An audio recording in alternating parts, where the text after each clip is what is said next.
That's all I can say. It's like even if I don't like the guy, right, I have to not pretend that I like him, but not burn bridge.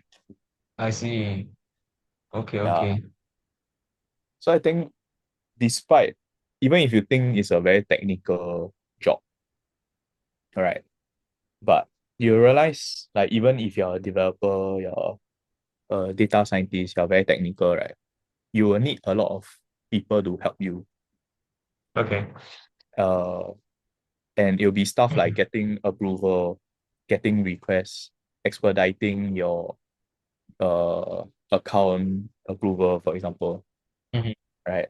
Like you need someone to add you to the GitHub. You need someone to give you Right. Copilot license. You need someone to interview. You need someone to find out business use case. You need someone to uh like to share the metrics with, give updates, that kind of thing. Damn. Yeah. So I think no matter what job it is, like the social skill set is a very important thing.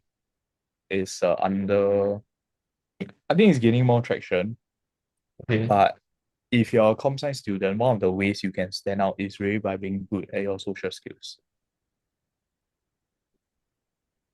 Yeah. That does not just singularly like apply to like career fairs like and Uh, stuff just getting learned. It's like in real life also it's like I yeah, see. it's not just like you go career fair, then you can tell the guy is like pandering to you, right? Like at the career fair, I can tell like, oh, this guy just want to add me on LinkedIn so that he can ask me questions later, and that's fine. Uh, when you're out in the real world, like I think something that I did not get to learn in my first one or two internships was the network part. I think my Mhm. first internship, I was a bit like, I forget it, I'm not coming back to this company. So I didn't exactly burn the bridge, but I also didn't exactly maintain it very well. I see. Yeah, there was some prejudice in that previous internship lah, Mhm. which is fine. Yeah, they preferred SUTD students to NTU students. Oh, what It was a even? startup. So I was like, okay, cool. Was that your first internship? Yeah. All right. So I was like, So not that right, bad. half times make better men. Never going back there again. Yeah. All right. All right. Right. Insightful, insightful. Okay, Mm. moving on. What are some of the biggest challenges that you face in your role or like previous roles? And how have you overcome these challenges? Can be Well, I multiple, think can be having single. to having to get buy-in. Buy in, what does that mean? Mm. So basically, like when you're doing something and you need people to be a part of it. So for example, I need to get people to do testing. I need people to like for the team and the app that I'm working on. I need to get approval because HR basically commission my team and they pay there's allocation and money involved for my Okay. team to build the app for them. Yeah. Uh, we're trying to figure out if we want to do another phase. Like we're currently at phase two.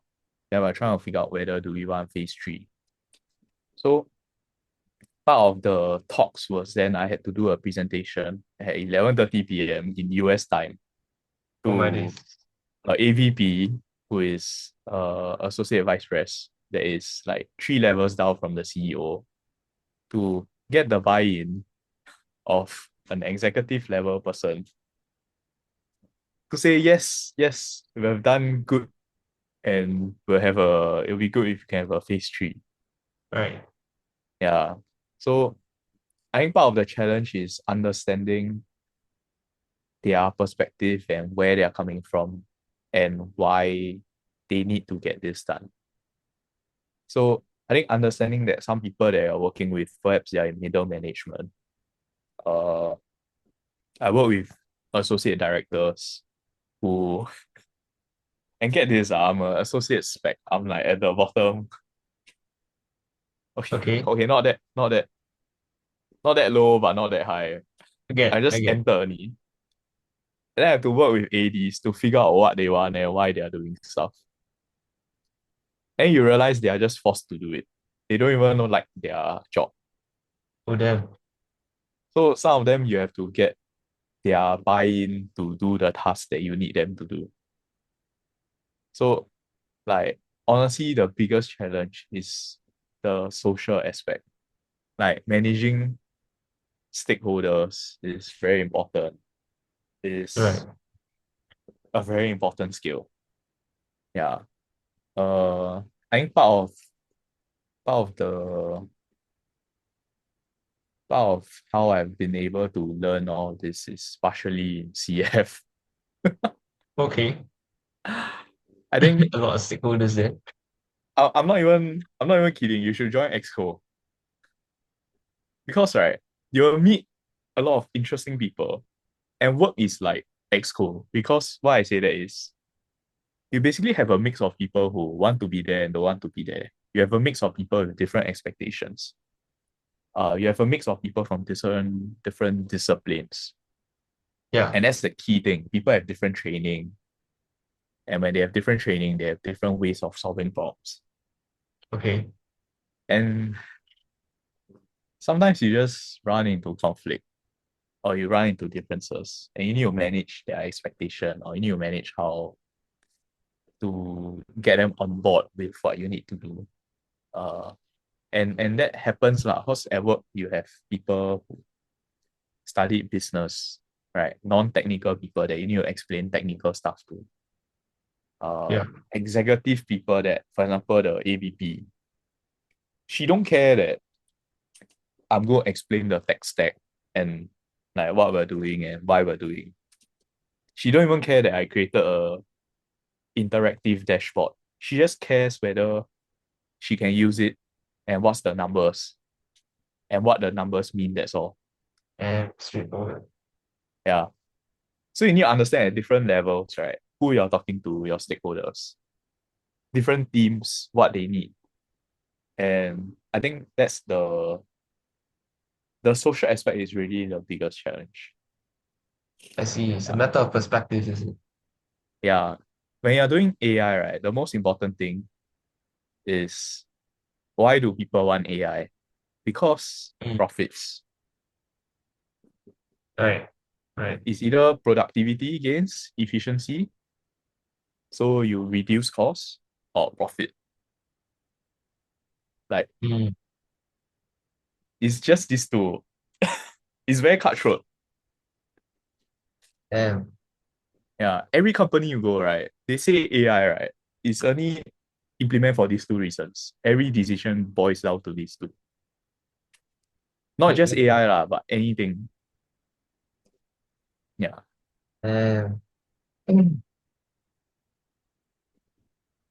A bit sad. It's a bit sad. it is. But you need to balance that with your passion for the work you're doing, balancing that with your own personal values and priorities. Right.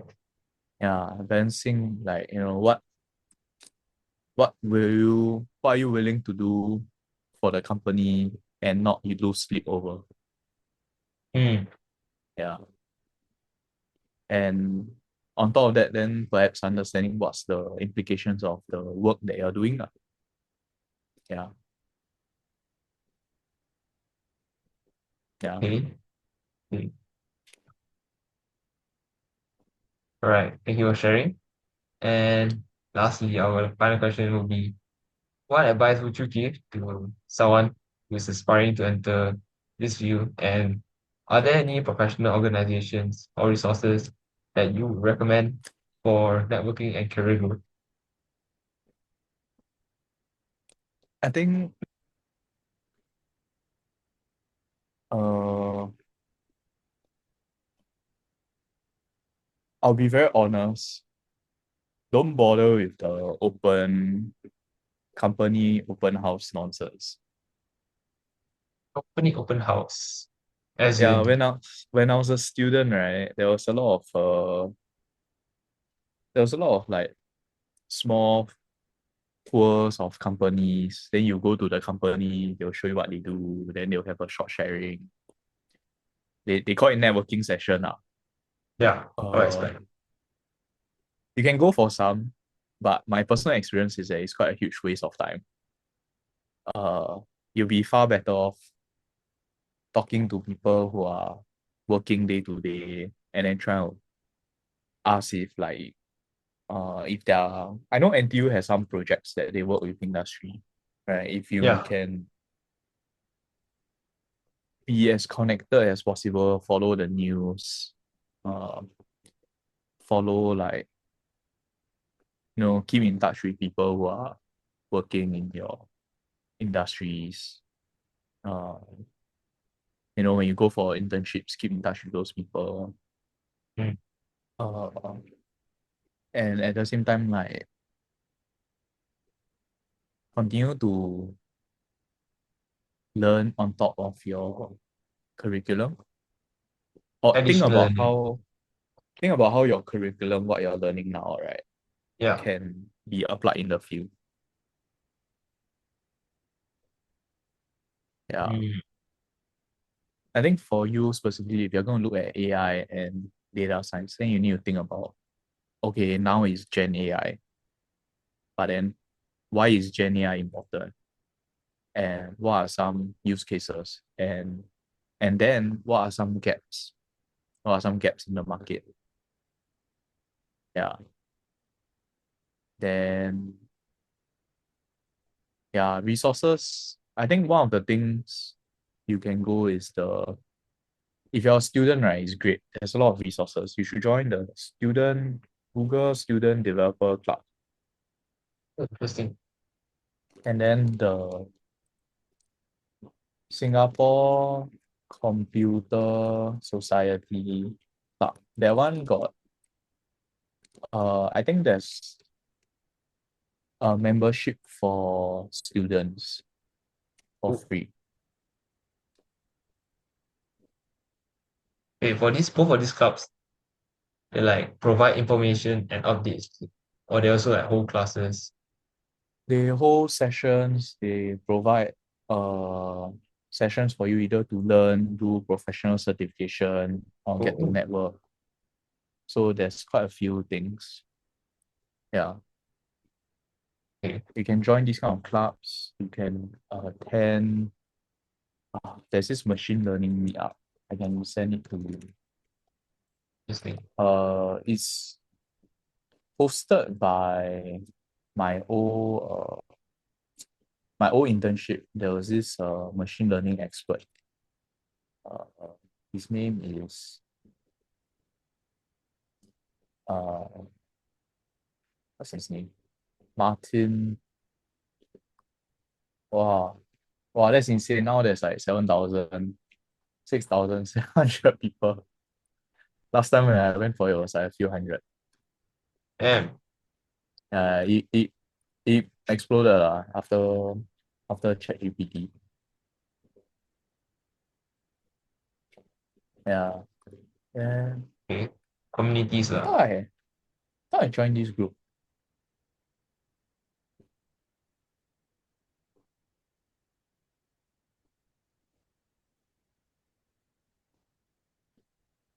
Yeah. Anyway, I can send you the link. Okay, cool. Yeah, machine learning.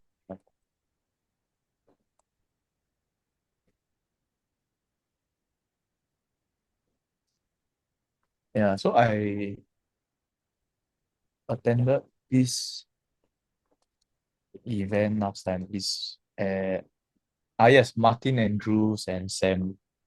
Yeah, then Martin Andrews is he was in my previous internship company as the machine learning research scientist.